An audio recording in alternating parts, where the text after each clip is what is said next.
அனைவருக்கும் வணக்கம். இந்த சம்பவம் ஒரு சாதாரண இன்ஸ்டாகிராம் ஸ்டோரியிலிருந்து ஆரம்பிக்கிறது. ஒரு மாணவி தன் வாழ்க்கையை வெளியில் காட்ட விரும்பாதவர். அவள் தன் காதலருடன் எடுத்த ஒரு புகைப்படத்தை இன்ஸ்டாகிராம் க்ளோஸ் ஃப்ரெண்ட்ஸில் மட்டும் பகிர்ந்திருந்தார். க்ளோஸ் ஃப்ரெண்ட்ஸ் என்ற வசதி எதற்காக? நாம் நம்பும் சிலருடன் மட்டுமே நம் சந்தோஷத்தை பகிர்வதற்காக. அந்த ஸ்டோரியை சுமார் 30 பேர் மட்டுமே பார்க்க முடியும். ஆனால் அந்த பட்டியலிலிருந்த ஒருவரே அந்த புகைப்படத்தை ஸ்கிரீன்ஷாட் எடுத்து வெளியே அனுப்பினார். அந்த ஸ்கிரீன்ஷாட் கல்லூரி ஸ்டாஃப் ஒருவர் கைக்கு சென்றது. பின்னர் அது காலேஜ் அட்மினிஸ்ட்ரேஷனுக்கு சென்றது. இதன் பிறகு என்ன நடந்தது? மாணவியின் அம்மாவை உடனே கல்லூரிக்கு அழைத்தார்கள். ஒரு என்குவைரி கமிட்டி அமைக்கப்பட்டது. நகரங்களில் இது சாதாரணமாக தோன்றலாம். ஆனால் சிறிய நகரங்களில் ஒரு ஜோடியின் புகைப்படமே இன்றும் தவறு என்று பார்க்கப்படுகிறது.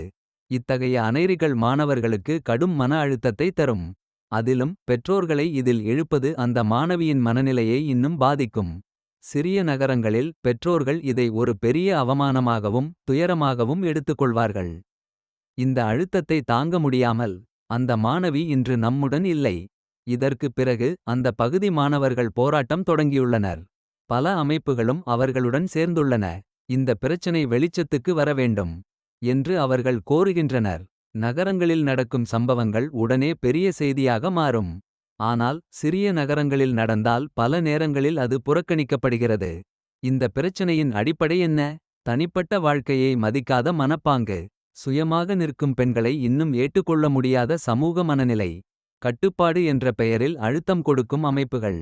இது ஒரே சம்பவம் அல்ல. பல இடங்களில் இது மீண்டும் மீண்டும் நடக்கிறது. ஒரு விஷயம் தெளிவாக சொல்ல வேண்டும். உயிரை இழப்பது ஒருபோதும் தீர்வு அல்ல. பிரச்சனைகளை எதிர்கொண்டு அதை தாண்டி உயர்வதே உண்மையான வெற்றி. எல்லோருக்கும் பப்ளிக் அட்டென்ஷன் வேண்டியதில்லை. இன்ஃப்ளூயனர்ஸ்க்கு அது வாழ்க்கை.